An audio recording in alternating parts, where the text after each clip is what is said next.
कांग्रेस उम्मीदवार राजवीर फरातिया जीते हैं। बीजेपी उम्मीदवार जयप्रकाश दलाल को हराया है। कांग्रेस उम्मीदवार राजवीर फरातिया जीते हैं। तो बड़ी खबर आपको बता दें, जहां एक बार फिर से नतीजे सामने आ गए हैं। नतीजे के बाद अब आपको बता दें कि बीजेपी उम्मीदवार जयप्रकाश दलाल को हराया है। लोहारू से कांग्रेस उम्मीदवार राजवीर फरातिया जीत गए हैं।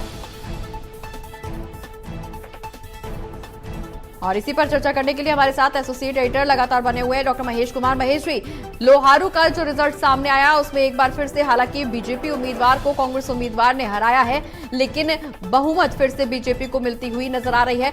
लोहारू सीट का अगर हम यहां पर चर्चा करें तो वहां पर कांग्रेस बढ़त बनाए हुए कांग्रेस ने जीत हासिल करी है, कांग्रेस के नेता ने।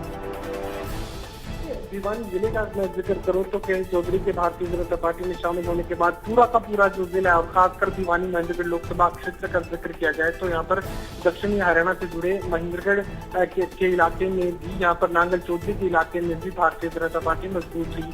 तो कह सकते हैं कि पूरे जिले में भले ही यहाँ भारतीय जनता पार्टी की मजबूती की स्थिति देखने को मिल रही है, लेकिन लोहारू विधानसभा क्षेत्र में जहाँ कांग्रेस पार्टी के राजवीर फरातिया यहाँ पर चुनाव मैदान में चुनौती दे रहे थे जयप्रकाश दलाल को, जो कि कृषि मंत्री भी रहे हैं मनोहर टू की सरकार में। उसके बाद नायब सरकार में उन्हें वित्त मंत्री की जिम्मेदारी दी गई।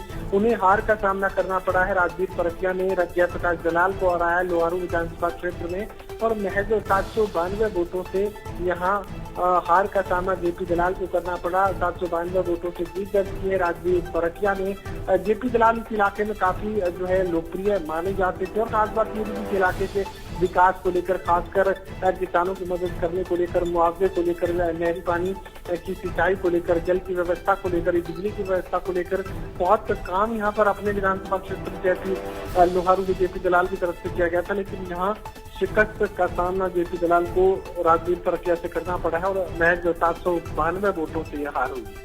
बिल्कुल, महज कम वोटों से यह हार का सामना बीजेपी उम्मीदवार को जरूर करना पड़ा। यहाँ पर ये सीट ऐसी जहां कांग्रेस को बढ़त मिली, कांग्रेस उम्मीदवार को जीत हासिल हुई, लेकिन कई ऐसी सीटें जहां बीजेपी ने जीत हासिल की और निश्चित तौर पर अब सरकार बीजेपी की बनने जा रही है। चर्चा हम इस बात की भी कर रहे थे महेश जी की बीजेपी ने आखिर क्या स्ट्रेटेजी खेली, क्या रणनीति अपनाई, जिसकी वजह से बिल्कुल बीजेपी के विरोध में इस बार लहर देखने को मिल रही थी, लेकिन नतीजे बिल्कुल बीजेपी के पक्ष में सामने आए हैं।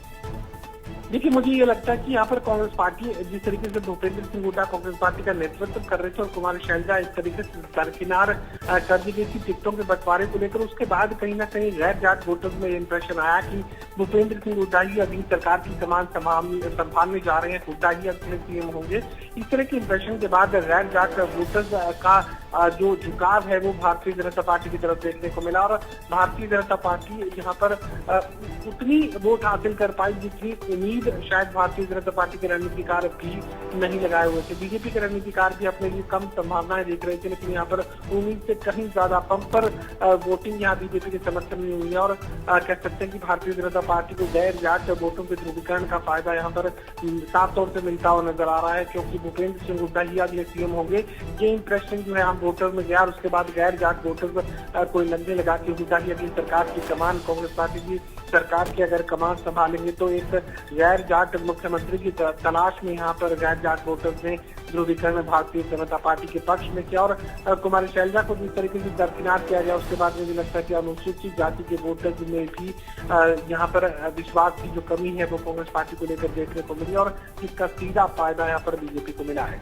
बिल्कुल महेश जी, हालांकि जब उम्मीदवारों का ऐलान किया जा रहा था उस दौरान भी कुमारी शैलजा के तमाम ऐसे नेता थे, तमाम ऐसे समर्थक थे जिनको टिकट मिलने की बात की जा रही थी। कुमारी शैलजा ने भी कुछ नामों को सुझाया था कि इनको टिकट दिया जा सकता है, लेकिन उस दौरान भी आलाकमान ने कुमारी शैलजा के सुझावों को दरकिनार किया। क्या यही वजह है कि इस बार कांग्रेस को हार का सामना करना पड़ा? वहीं दूसरी ओर सीएम फेस को लेकर के भी कहीं ना कहीं पशुपेश की स्थिति बनी हुई थी। तमाम दावेदार कांग्रेस में निकल करके सामने आए।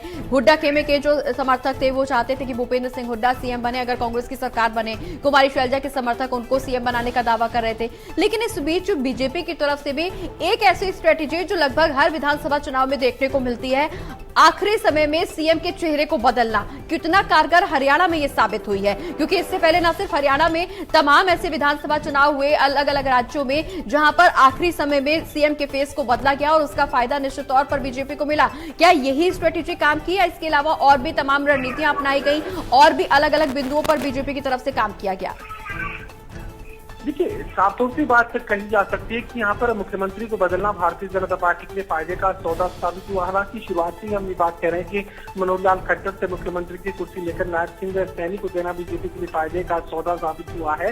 भारतीय जनता पार्टी ने सीटों की संख्या के लिहाज से काफी ज्यादा इजाफा किया है, लेकिन कोई ये अंदाजा नहीं लगा रहा था कि ये जो इजाफा है ये स्पष्ट बहुमत तक पहुंच जाएगा, 50 तक ये आंकड़ा पहुंच सकता है। इतना जरूर यहाँ पर जो है स्पष्ट रूप से समझा जा सकता था कि नायब सिंह सैनी की कमान संभालने के बाद लोकप्रियता जो है भारतीय जनता पार्टी की वो बड़ी है, एक्सेप्टेंस बढ़ा है और भारतीय जनता पार्टी का जो नेता कार्यकर्ता है वो पार्टी के साथ जुड़ता हुआ नजर आया है। तो इसके बाद सातों से ये तो तय था कि बीजेपी को फायदा नायब सिंह सैनी को मुख्यमंत्री की कुर्सी दिए जाने का हुआ है। लेकिन बिल्कुल महेश जी, आपको बीच में रोकना चाहूंगी। जिस तरह से नतीजे सामने आए हैं बीजेपी के पक्ष में, बीजेपी सरकार बनाती हुई